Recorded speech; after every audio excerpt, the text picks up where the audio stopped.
There has been a lot of changes in the last few months that impact your results on social media and your digital channels.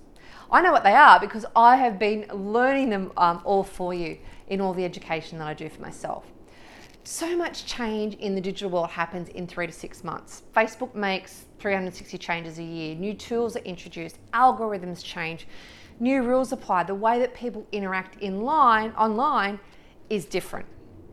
So I'm putting together a bunch of juicy tips and tactics that I've learned into a workshop called Digital 2020, and that's what I'd love to share with you. Now, note that I spend hours every week learning this stuff so I can pass it on to you. So I'm doing the hard work for you.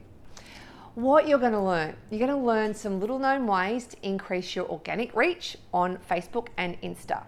You're going to learn some ways to master the pesky old Facebook algorithm, some Instagram hacks, IGT and story stuff, how to optimize your LinkedIn feed and content, overview of underutilized paid traffic options such as YouTube ads, Spotify, and some video marketing tools.